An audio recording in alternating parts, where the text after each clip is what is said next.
It happened in Austin, on one of those early spring evenings where the air is warm but carries a sharpness that reminds you the season is still uncertain. The city skyline shimmered against a dusky backdrop, streetlights casting amber pools on the sidewalks below. I remember thinking the night felt expensive, not just in money, but in meaning. That intuition was right. I just didn't realize it yet. Lauren had organized the dinner. It was meant to be a showcase, a convergence of her clean energy startup's rising success and the influential figures who had helped push it forward. Venture capitalists, environmental consultants, a few journalists, and a spattering of carefully selected colleagues who could navigate both startup culture and a five-course menu. That was her world now. Polished, forward-thinking, always posturing for the next opportunity. I arrived late, not by much, maybe 15-20 minutes, but enough that the table was already settled, drinks poured, laughter started. My job had kept me longer than expected. HVAC emergency at one of the clinics, and I hadn't even had time to change. I wore my company polo, faintly stained with coolant, and khaki pants that were 2 years too old for an event like this. But I'd brought a bottle of the dry red Lauren had once pointed to on a date night, and I hoped that might soften the edges. As I walked across the rooftop space toward their long table set under a stretch of warm cafe lights, I saw her. Hair styled, makeup seamless. She looked like she belonged on a panel at a sustainability summit. She was mid-laugh, head tilted toward the man seated beside her. Tall, sculpted, the kind of guy whose watch alone probably cost more than our car. Something about their posture, not int asterisk mate, not improper but familiar, tugged at the base of my spine. Still, I smiled. I've always been good at staying in the background when she's center stage. It used to feel like support. Now I wonder if it just made me invisible. She saw me as I reached the table, and for a second her smile faltered. Not dropped, just slightly dimmed, like someone adjusted the brightness. Then she stood up halfway, offered a side hug, and air-kissed my cheek. I leaned in for something closer, something more real, and that's when she pulled away. Subtly, gently, as if avoiding contact might be better for her image. Or worse, as if touch itself had become unwelcome. I slid into the seat next to her. The man beside her, the one with the Rolex and perfect posture, gave me a nod, but didn't offer his name. She didn't introduce us either. Then, as if to recenter the room's attention, she lifted her wine glass and delivered a sentence. 6 words. Not cruel, not loud, but perfectly pitched, the kind of casual remark that was anything but accidental. A punch delivered in the tone of a compliment. And it landed. The table's energy changed. Conversations paused. A server who'd been pouring sparkling water stopped mid-pour. Eyes darted. One woman, someone I vaguely recognized from a press event, quickly looked away. Another man across from us chuckled nervously, then checked his phone as if fleeing the moment. But the worst reaction came from the man beside her. He smiled. Not in amusement, not in support. It was the smile of someone in on a joke you weren't meant to understand. And that's when it hit me. They all knew. They didn't know me, not really, but they knew the version of me she had already started crafting. The one where I was sweet, but outdated. The supportive spouse who'd be gently phased out for the sake of personal evolution. The man who'd once stood proudly beside her, now rewritten as a footnote to her independence. I sat there through the entire meal. I didn't speak much. I barely touched the scallops or the wine. I just observed. Her laughter came easy, her eye contact swift and strategic. She looked radiant, but not once did her glance settle on me for more than a polite acknowledgement. Her hand, which used to rest on my thigh during long dinners, never reached for me once. When dessert came, I excused myself to the balcony edge and pretended to take a call. Really, I just needed air, needed something to anchor me before I snapped under the weight of that subtle, devastating shift. I watched the skyline flicker. I tried to remember the last time she'd looked at me with softness instead of obligation. On the drive home, she played music.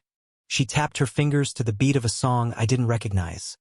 Some indie track with abstract lyrics about finding yourself and letting go of dead weight. Maybe she thought it was symbolic. Maybe I was the dead weight. She asked how my day had gone. I answered, She nodded. And that was it. No mention of the dinner. No mention of the comment. No acknowledgement of the stranger beside her or the way the table had frozen like someone had turned off the heat lamps. That night, I waited until she fell asleep. I sat in the living room in the dark, my work boots still on, and stared at the envelope I'd tucked into my jacket, the one that held the receipt from the wine store and a note I'd written her, congratulating her on the dinner. I never gave it to her. Instead, I tore it in half and dropped it in the trash. Not out of anger, but because I realized it wasn't meant for the person she had become. That woman wouldn't care. That woman wouldn't even notice its absence. At 3:12 a.m., I walked back into the bedroom. She stirred, rolled over, murmured something incoherent, and pulled the comforter around her shoulders. Her back stayed to me the entire night. I stared at the ceiling and let the silence settle in. It wasn't just one sentence that changed things. It was everything wrapped around it. The precision, the detachment, the practiced way she made it seem normal, like this was just another step in a larger plan she'd already and executing long before I noticed. And for the first time in our marriage, I wasn't angry. I wasn't heartbroken. I was outsider to my own life. And that was the most honest thing I'd felt in a long time. In the days that followed that rooftop dinner, I couldn't stop rewinding every second of it. Not just the words Lauren said, but the silences that surrounded them. The way she never looked in my direction for reassurance. How her hand remained firmly around the stem of her wineglass instead of ever reaching for mine. And most of all, the knowing expressions of the people around her. The smirks, the glances, the strategic absences of sympathy. That dinner wasn't a betrayal. It was a revelation. A reveal party for a decision that had already been made. Months before I realized I'd been left out of the planning. I used to think love eroded in big moments, in explosive fights or slammed doors. But the truth is, most betrayals begin so small you barely feel them. A missed call, a delayed text, an unfamiliar cologne that lingers in your car even after she says she rode alone. Once I began looking back, I saw the signs littered everywhere. Not like subtle red flags, but glaring sirens I'd ignored for the sake of stability. The first shift was the phone. She'd always been relaxed about it.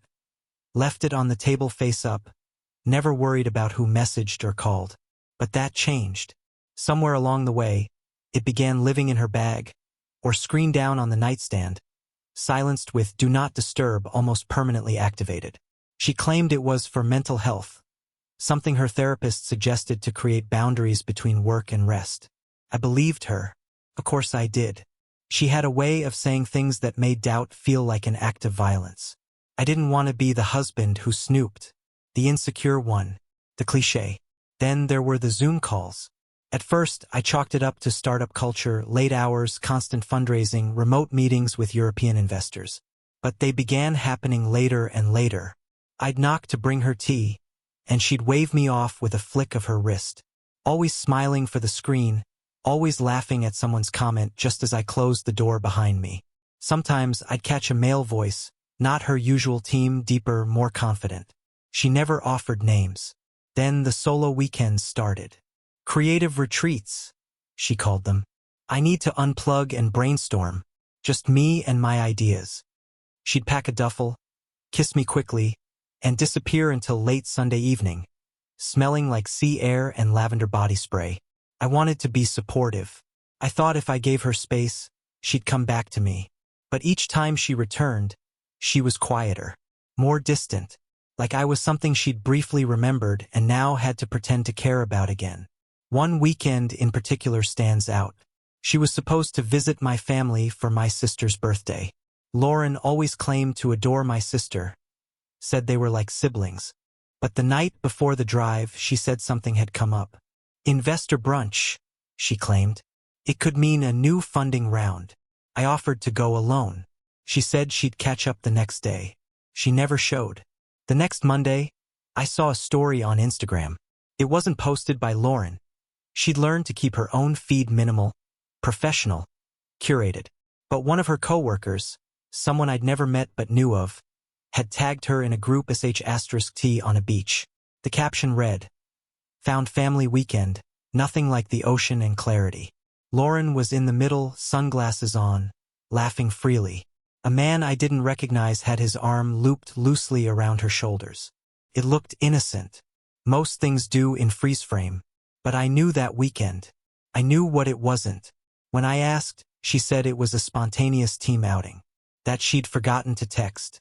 That she'd tried. That the signal had been bad. She spoke with such ease I actually apologized for being upset. Then there was the hug. It sounds stupid now, an emotional turning point coming from something so small. But Lauren used to hug me like I was the anchor in a storm. Her body would relax into mine. Her breath would match my rhythm.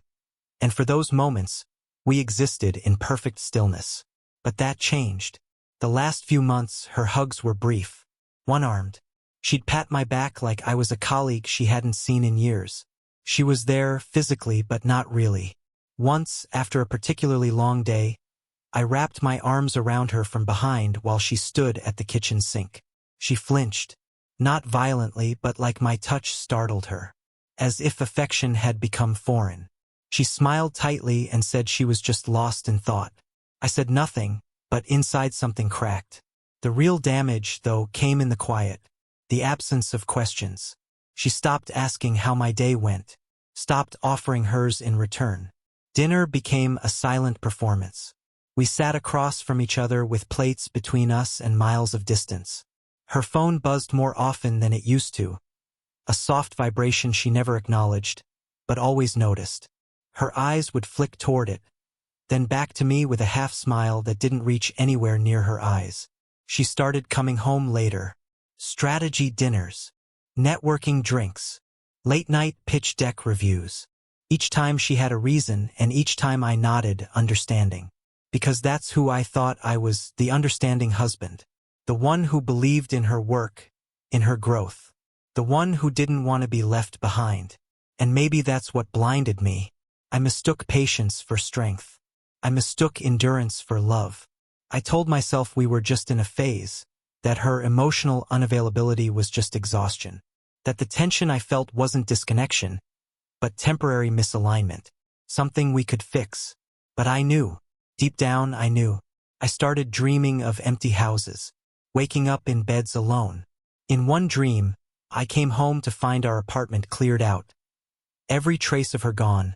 Only the echo of her heels on hardwood floors as she walked away. I didn't want to believe it, so I didn't. Instead, I told myself what all betrayed partners do before the fall. That loyalty would be repaid. That her silence was just noise. That if I held on long enough, she'd turn back toward me and remember who we were. But that dinner stripped the veil from everything. It wasn't just a public embarrassment. It was a coded farewell. The confirmation that I wasn't misreading things. I just wasn't supposed to know yet. And once I let go of denial, the full picture snapped into focus. All the weekend retreats. The muted phones. The second charger she kept hidden in her nightstand. The same man appearing in candid photos in group sh*ts. Always near her, always smiling, the one from the dinner. Always a little too close, never tagged. All the signs were there. I had just refused to see them. It was the Friday after that rooftop dinner when she told me she'd be heading out of town again. Another retreat. This time in the hills just outside Fredericksburg. She said it like she was reading it from a script. Words too smooth. Rehearsed. A carefully balanced tone of excitement and duty. I nodded, pretending not to notice how she avoided eye contact while packing. She wore that same off-white sweater she always reached for when she wanted to feel composed. Neutral. Non-threatening. Deceptively soft. She left just after 1 p.m. Suitcase in the trunk and a tote bag looped over her shoulder. Before she pulled out of the driveway, she leaned in through the open window, gave me a half-smile, and told me not to worry. She'd be back Sunday night. I didn't reply, just waved. But what she didn't know was that our car's GPS system still synced to my phone. We'd done it once during a road trip months ago. She probably forgot. Or maybe she assumed I was too passive to ever check it. Maybe once she'd have been right. That evening, after pacing the house for an hour, I opened the tracking app. It took a few seconds to load, and for a brief moment, I almost hoped I'd see the signal moving through winding rural roads. heading toward a lodge tucked away in the hills. Something legitimate, something boring, something that would make me feel ashamed for doubting her. But the pin didn't move. It was stationary, parked at a boutique hotel on the southern edge of the city, not far from Zilker Park. A trendy place, wrapped in exposed brick and glass, where Instagram influencers filmed travel reels and couples came to pretend they were newlyweds for a weekend. I stared at the dot on the screen. It blinked slowly, over and over, like a heartbeat. At first, I didn't react, just stared. My body felt hollow, like someone had scooped my insides out and left me standing on the edge of something I didn't know how to step into. I didn't sleep that night. I laid in bed listening to the ticking of the clock in our hallway. Every hour that passed without a text from her became its own kind of evidence. I imagined her asleep beside someone else, not thinking of me at all. By morning, I had made up my mind. I didn't pack a bag, didn't write a note. I just grabbed my keys, my phone, and the oldest hoodie I could find. Something shapeless and anonymous. I didn't want to be recognized. I didn't even want to be seen. The hotel was exactly as I remembered it. All minimalism and modern accents, with succulents lining the window ledges and acoustic guitar covers playing softly in the lobby.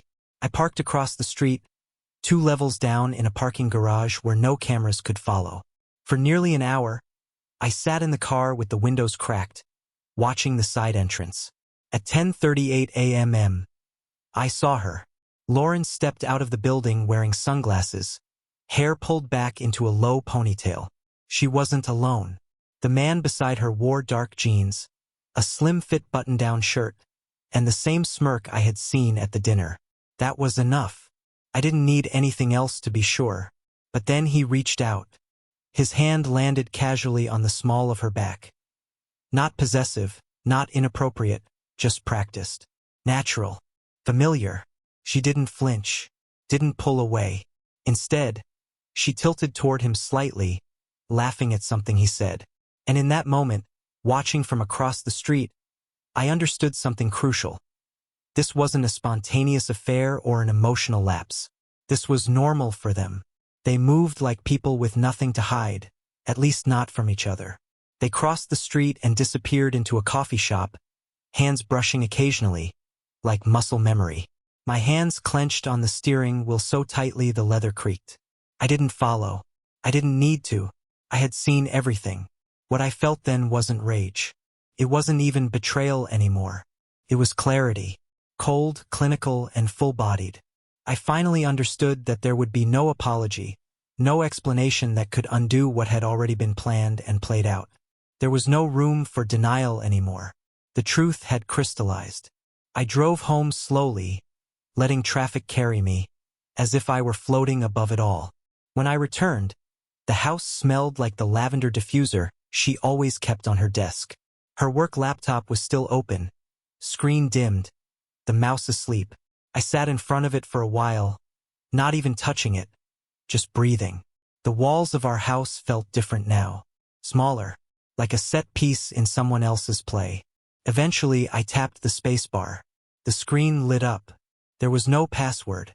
She never used one. Lauren prided herself on efficiency. She believed in automation, in streamlined workflows, in the illusion of openness. That day, for once, I was grateful for it.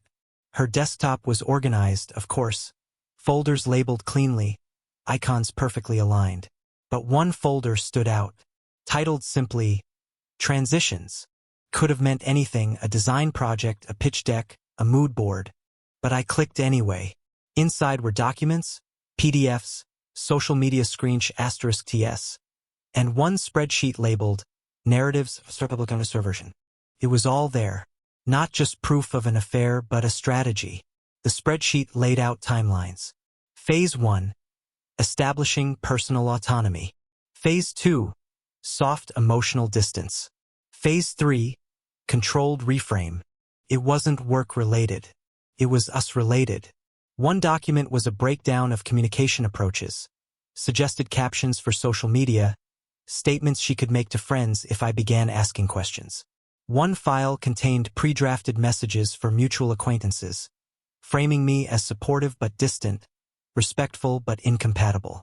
Another listed potential therapists she could reference in case anyone asked. Names she had never actually contacted, but who made for convenient evidence of trying. The most surreal piece was a Word doc titled Exit Q&A. It read like a press kit for a breakup. Questions she thought people might ask. Answers she'd prepared. What happened between you two? Just grew apart. He's wonderful, just on a different path. Was there someone else? No, and even if there were, it wouldn't change the truth. We needed different things. I felt sick. This wasn't an impulsive affair fueled by loneliness or passion. It was a campaign. A calculated public-facing transition out of our marriage, designed not just to protect her reputation but to elevate it. To turn the end of us into another story she could control. Something branded, palatable, and audience-friendly. She had always been good at shaping stories. Now she was shaping mine without me. I copied everything. Sent it to my email, encrypted and time-stamped. Every file, every template, every breadcrumb. Then I closed the laptop and sat on the floor beside our couch for a long time. I didn't cry. I didn't scream. I just stared at the ceiling and listened to the faint hum of the fridge, wondering how long I'd been playing the role of the oblivious man in her curated evolution. The irony? I had always admired her ambition, her drive, her vision for the future. I just never realized I wasn't part of it. The silence in our home had changed. It no longer felt like a pause between conversations. It felt structural, foundational, like the walls were built from it. After what I found on her laptop, I began moving through the rooms differently. Not cautiously, I wasn't afraid, but with the weight of someone wandering through a memory that had already collapsed. The files from the transitions folder stayed on my mind like static. They weren't just documentation of a betrayal. They were evidence of a carefully engineered persona. Lauren hadn't just decided to leave me. She had mapped it, plotted it, marketed it. She had treated the slow disintegration of our marriage the same way she treated product launches, with polish, foresight, and a ruthless commitment to narrative control. That weekend, she texted twice. Once to say she was extending her retreat by a night due to an unexpected planning session. The second to remind me to water the fiddle leaf fig in her office. I didn't respond to either. By Monday morning, I had gone from hollow to methodical. I called in sick to work and spent the entire day sitting at the kitchen island. Coffee untouched, documents open on my laptop. The more I read through them, the clearer the picture became. She had built a parallel identity. There were drafted blog posts, deeply personal essays that painted her as a woman reclaiming her agency after losing herself in the safety of marriage. One was titled The Illusion of Stability. Why letting go is the real strength. Another was simply named, Quiet Isn't the Same as Connection. Each one was time-stamped months in advance, all dated for potential release windows depending on how I reacted. There was a plan for every contingency. If I broke down publicly, she'd counter with compassion. If I pushed back, she'd lean into the narrative of toxicity. Not directly, of course, but just enough to color perception. There were even notes about key phrases to use with friends. He's a good man, just not the right one anymore. We both deserve to grow, even if it's apart. I wasn't just being erased. I was being reframed.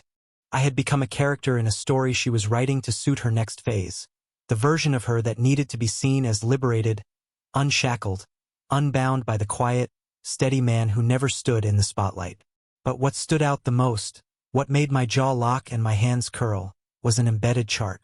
A color-coded visual breakdown labeled Public Transition Plan. It tracked stages over a 10-month span. Month 1 to 2, subtle detachment, decrease visible affection, increase solo activities. Month 3 to 4, begin seeding narratives among mutuals. Introduce language around personal growth. Month 5 to 6, plan 1 to 2 social outings with key new figures, publicly ambiguous. Create photo content. Month 7 to 8, emotional closure via controlled story. Aim for interview-style podcast or essay drop. Month 9 to 10, full reinvention. Rebrand social handles. Unveil new, aligned partnership. Optional. It was so comprehensive, so emotionally detached, that I found myself laughing. Not bitterly, not even angrily. Just a small, stunned laugh at how far removed she had become. This wasn't about love or confusion or even passion. It was about a product, her next phase, her next version. And I was the placeholder in the opening chapter. I remembered her once telling me that she hated open endings. She said closure was a form of kindness, that people deserved clean lines, not frayed strings. But this wasn't closure. This was erasure disguised as evolution. The difference was more than semantics.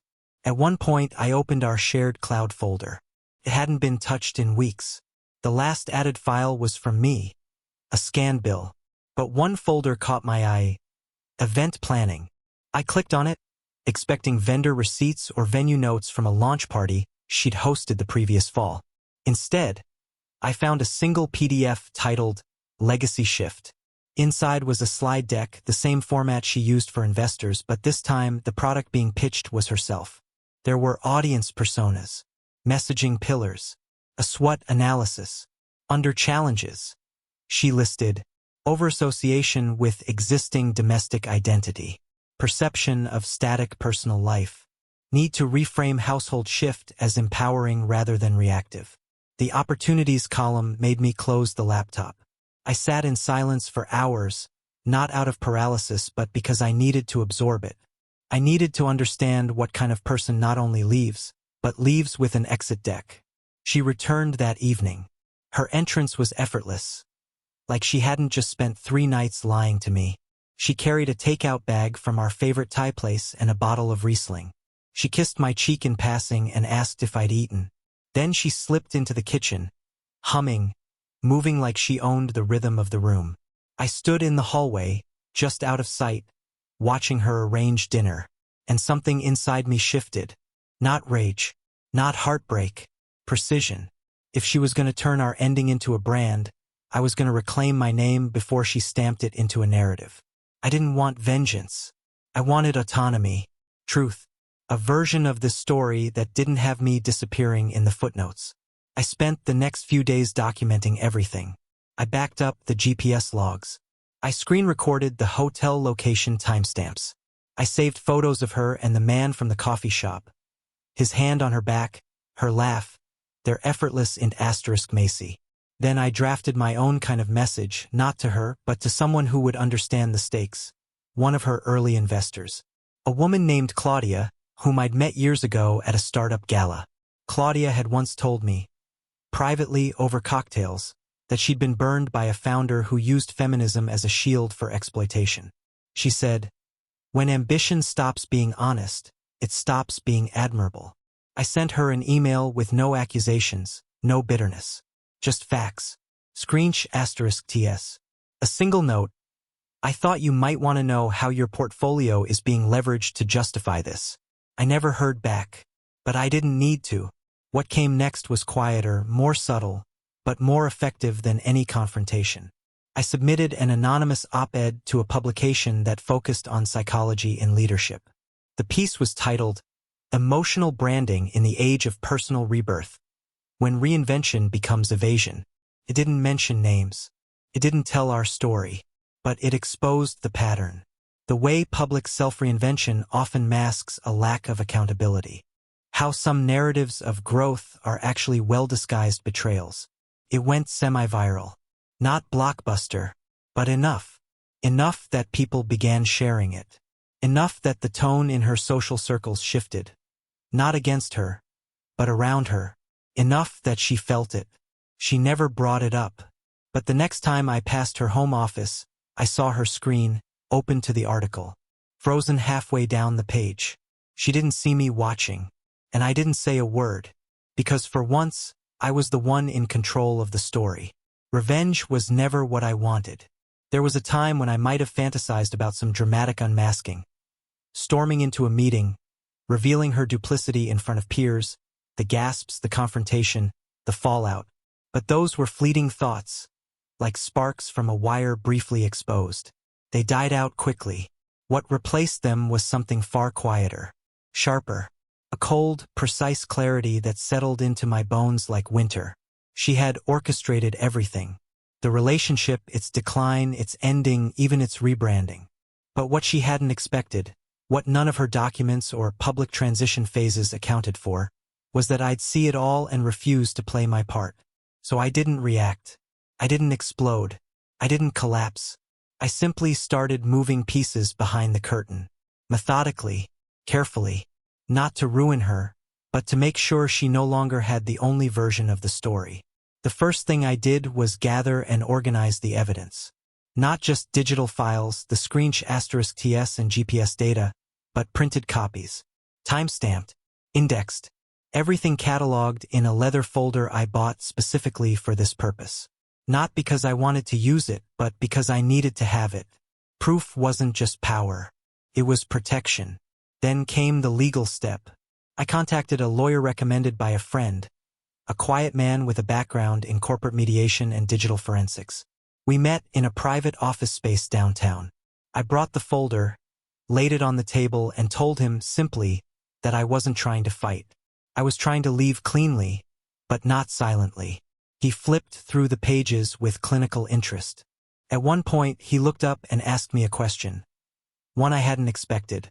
"Do you want this documented for financial protection or for public record?" "Both," I said. And for the first time since everything had started unraveling, I felt the spine of my own voice return. He nodded and began drafting what he called a controlled withdrawal strategy. His words, not mine. It involved setting terms for the separation that protected me from any narrative manipulation. Any suggestion that I was the one who had detached, who had checked out, who had been unavailable emotionally. He said these things often appeared later, sometimes months after a public rebranding, and by then the damage was irreversible. I appreciated his honesty and his preparation. While he handled the legal architecture, I reached out to someone else. A colleague of mine from a former job, now working in digital media. We hadn't spoken in over a year, but I remembered our last conversation well. We talked about the rise of personal brands and how dangerous it was when people turned their private betrayals into public inspiration. He responded to my message within the hour. I pitched an anonymous article structured as a professional case study. No names, no details that could point to Lauren. Just a clean dissection of how certain individuals we *P***nize the language of growth to disguise premeditated abandonment.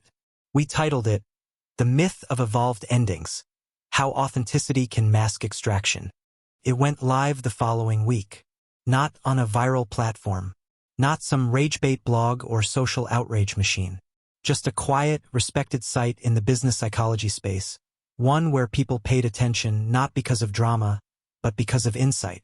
The piece was calm, structured, analytical.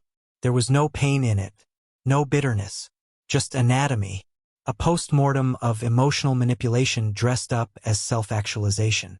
And it spread, not explosively but efficiently. It was shared in leadership circles, discussed in quiet, discerning corners of social media. **TED. Quoted. It didn't expose Lauren directly, but the principles it outlined were unmistakable to anyone who knew her strategies, her language, her timelines. And that was the beauty of it. She couldn't defend herself without confirming the article's premise. The few mutual friends we still had began drifting. Some messaged me quietly, not apologies, but acknowledgments.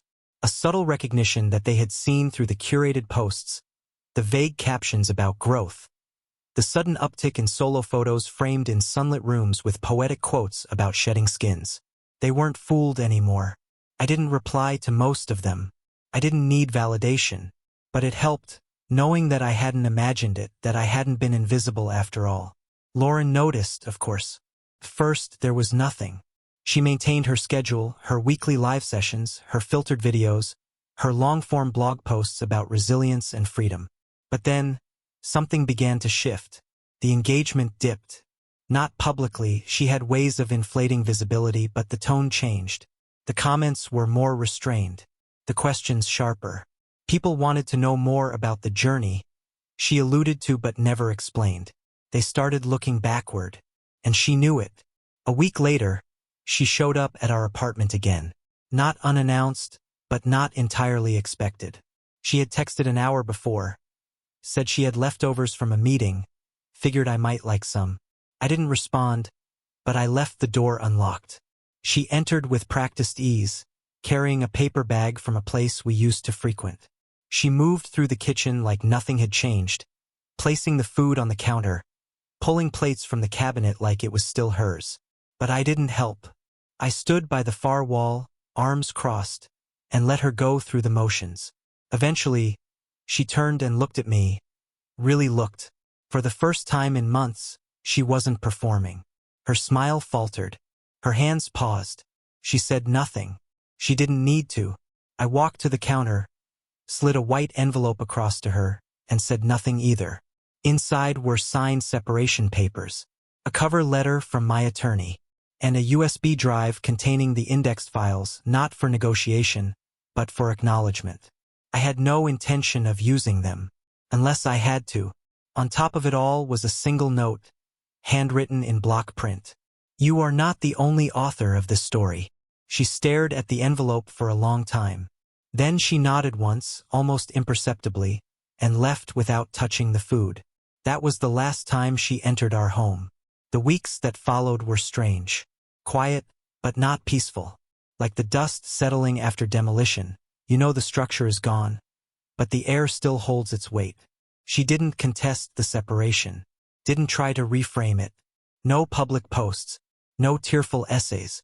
Just absence. And I preferred it that way. Eventually, the article stopped circulating. The comments faded. The story moved on. But I didn't forget it. I kept the folder. I kept the notes. Not as we *P***NS, but as artifacts, reminders that perception is never neutral, and stories are rarely told without agenda. She had tried to turn our ending into a ladder. I had made sure it wasn't built on my shoulders. That wasn't revenge. It was a reclamation, a refusal to be erased. And that, more than anything, became the start of something new. She returned one last time, carrying our favorite wine and a box of Thai food like nothing had happened. I said nothing. On the counter, I had already placed an envelope, divorce